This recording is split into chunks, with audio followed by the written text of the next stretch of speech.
વડોદરા શહેરના જબરદસ્તી થોભી દેવાયેલ સાંસદ અમને કબૂલ નથીની લાગણી અને માંગણી સાથે સામાજિક કાર્યકર મહેન્દ્રસિંહ રાઠોડે બીજેપી કાર્યાલય ખાતે આવેદનપત્ર આપ્યું હતું। હવે લોકસભા ચૂંટણીની જાહેરાત થઈ ચૂકી છે। દરેક પાર્ટીના લોકો પોતાના ઉમેદવારોનું લિસ્ટ જાહેર કરી રહ્યું છે, ત્યારે ભારતીય જનતા પાર્ટી દ્વારા પણ બીજા લિસ્ટમાં વડોદરાના ઉમેદવાર તરીકે રંજનબેન ભટ્ટને ત્રીજી વખત ટિકિટ આપતા લોકોનો રોષ જોવા મળી રહ્યો છે। થોડા દિવસ પહેલા જ ભારતીય જનતા પાર્ટીના રાષ્ટ્રીય મહિલા ઉપાધ્યક્ષ રહી ચૂકેલા ડોક્ટર જ્યોતિબેન પંડ્યાએ પણ નારાજગી વ્યક્ત કરી હતી, ત્યારે હવે સામાજિક કાર્યકર અને કરણી સેનાના આગેવાન મહેન્દ્રસિંહ રાઠોડે પણ રંજનબેન ભટ્ટને ત્રીજી વખત ટિકિટ આપતા તેઓએ રોષ ઠાલવ્યો હતો। તેઓ આજે ભાજપ કાર્યાલય મનુભાઈ ટાવર ખાતે આવી શહેર અધ્યક્ષ ડોક્ટર વિજયભાઈ શાહને રજૂઆત કરી હતી કે એવું તો શું કારણ છે કે ફરી વખત ત્રીજી વાર રંજનબેન ભટ્ટને ટિકિટ આપવામાં આવી છે। સાથે મહેન્દ્રસિંહ રાઠોડે જણાવ્યું હતું કે રંજનબેન ભટ્ટે સંસદની ગ્રાન્ટ વાપરી જ નથી, તેમજ વડોદરાના વિકાસ થયો જ નથી। હવે અમે એમને નહીં ચલાવવા દઈએ। ભાજપ ફરી વિચાર કરે અને રંજનબેન ભટ્ટની જગ્યાએ અન્ય કોઈ પણ વ્યક્તિને ટિકિટ આપે તેવી માંગ કરી હતી। અમે આપણા વડોદરા શહેર અધ્યક્ષ માટે રજૂઆત લઈને આવ્યા હતા, અને રજૂઆત એટલે અમે માંગણીને લાગણી લઈને જ આવ્યા છે। વડોદરા શહેરની પીડા લઈને આવ્યા છે। અમારા માનનીય આદરણીય જસવંતસિંહ સોલંકી સાહેબજી, અમારા જે મંત્રીજી છે, એમણે પીડા સાંભળી છે, પણ એ મને ચિઠ્ઠીના ચાકર લાગ્યા કે ગયા વખતે આટલા લાખે વોટ જીત્યા હતા। એટલે મેં એમને કીધું, મારી માંગણી લાગણીમાં વડોદરાની પીડા લગી છે। ગાળા નીચે કૂતરું ચાલે, આખું ગાળું મેં ખેંચ્યું। આ મોદીના નામ નીચે જીત્યા છે, પણ એમને 2 વાર વડોદરાની પ્રજાએ મોદીજી માટે સહન કર્યા છે। પણ અમારે તમે એવી કેવી ગુણવત્તા એમને કયા એવા રાષ્ટ્રીય એવોર્ડ લઈ લીધા તો તમે એમને રિપીટ કરી નાખ્યા। અને બીજું, તમે વડોદરાની જનતાને તો તમે ચેલેન્જ મારી કે વડોદરામાં રંજનબેન સિવાય કોઈ છે જ નહીં, યોગ્ય છે જ નહીં, કેપેબલ છે જ નહીં। કદાચ એવું શકે જે સૌથી વધારે કરપ્ટેડ હોય એને રિપીટ કરવા, તો એ ગુણવત્તામાં કદાચ રંજનબેન આવ્યા હોય। હા, તમે 10 વર્ષમાં જુઓ, મુખ્યમંત્રીએ તાત્કાલિક ગાંધીનગરથી દોડીને આવવું પડે અને કહેવું પડે છે કે અમદાવાદની વડોદરા વચ્ચે શબ્દ વાપર્યો। અને મને આજે યાદ છે કે વડોદરા શહેર આજથી 10 વર્ષ પહેલાં, હું અમદાવાદની વાત કરું, વડોદરા ક્યારે પહોંચીએ? કારણ કે વડોદરા અને અત્યારે તમે આણંદ જુઓ, ભરૂચ જુઓ, અને આટલી બધી દાદાગીરી અને આટલી બધી તમારી નિષ્કાળજી કે તમે સેન્સન્સ બી બરાબર ના મેળવી શકો।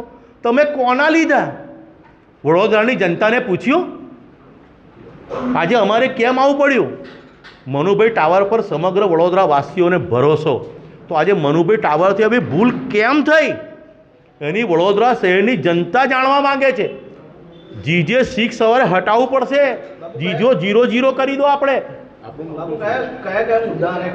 મુદ્દા, મારી પાસે 16 થી 17 મુદ્દાઓ છે બાપુ। તમારે એક મુદ્દો જો ધ્યાનથી સાંભળવો હોય તો, પ્રથમ, સાંસદશ્રી એની પૂરી ગ્રાન્ટ પણ નથી વાપરી શક્યા। 70% ગ્રાન્ટો વગર વપરાશે પર જ ગઈ છે। ગામે ગામ આરો લગાડવાના હતા, આરોના બિલ મુકાઈ ગયા, આરો લાગ્યા નથી। ગામે ગામ કચરો હટાવવા માટે ટ્રેક્ટર ફાળવ્યા છે, કાગળ પર જ ફાળવ્યા છે। ટ્રેક્ટરોએ ગાયબ થઈ ગયા, પાણીના ટેન્કરોએ ગાયબ થઈ ગયા।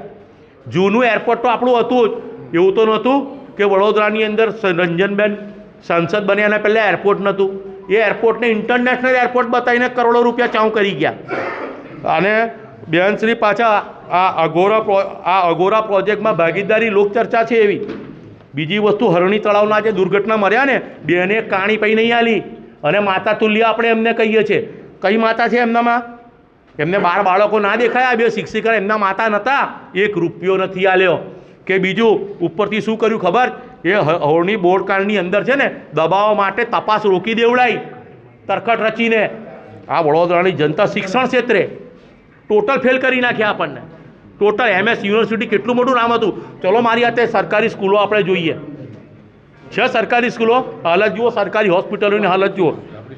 મારી માંગણી એટલી છે, માફ કરો, તમારી પાસે ચાન્સ છે હજુ બી। તમે જો યોગેશ કાકાને 76 વર્ષે રિપીટ કરી શકતા હોય તો આ ત્રીજી વાર ભૂલ વડોદરાની જનતાને ના આપો। પેલા ગબ્બરસિંહ જેવું ના કરો, 1 2 3 કરીને ગોળી મારી દો। અમને વડોદરા શહેરની ભાવનાઓને ગોળી ના મારો।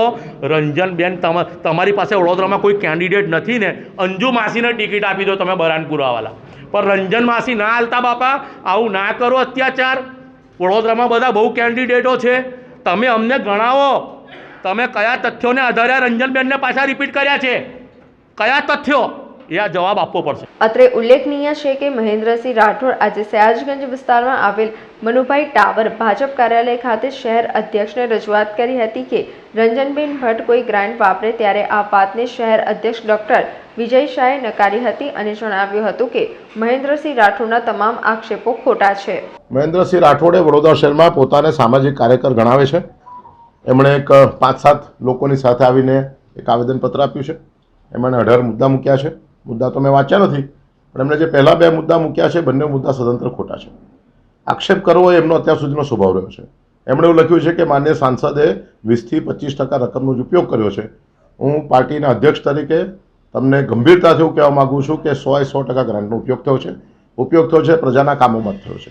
બીજું એમણે લખ્યું છે કે ભાઈ ગામે ગામ આરો પ્લાન્ટ લગાડવા માટે એમને ખોટા બિલો મૂક્યા છે. આ તબક્કે મારી આપ સૌના માધ્યમથી એમને ખુલ્લી ચેલેન્જ છે કે કોઈ પણ ખોટા બિલો મુકાયા હોય તો એ બિલો અમને આપે, અમે 100% એમાં કસૂરવાર સામે પગલાં લઈશું. એમની લાગણી છે કે ભાઈ આ સાંસદના 3જી વારનો ઉમેદવાર બદલાવો જોઈએ. વડોદરા ભારતીય જનતા પાર્ટીનું શીર્ષસ્થ નેતૃત્વ એમણે કોઈ વિચારીને એમને 3જી વખત સાંસદ તરીકે રિપીટ કર્યા છે. એનો મતલબ જ એવો છે કે સર્વશ્રેષ્ઠ ઉમેદવાર છે. પાર્ટીની અત્યાર સુધીની નીતિ પ્રમાણે એમને ઉમેદવાર જ્યારે ત્યારે મૂકવામાં આવ્યા છે ત્યારે એમણે જે માગણી કરી છે માગણી સદંતર ખોટી છે. પરંતુ વડોદરા શહેરના નગરજન છે, એમની લાગણીને ઉપર પહોંચાડવામાં આવશે. એમના કરેલા આક્ષેપો જે મેં વાંચ્યા છે. સમાચારોના સતત અપડેટ મેળવવા માટે લોકમત ન્યૂઝને યુટ્યુબ ઉપર સબસ્ક્રાઇબ કરો, બેલ આઇકોન દબાવો અને અમારી સાથે જોડાયેલ રહો ફેસબુક, ઇન્સ્ટાગ્રામ અને ટ્વિટર ઉપર. એ બધા જ આક્ષેપો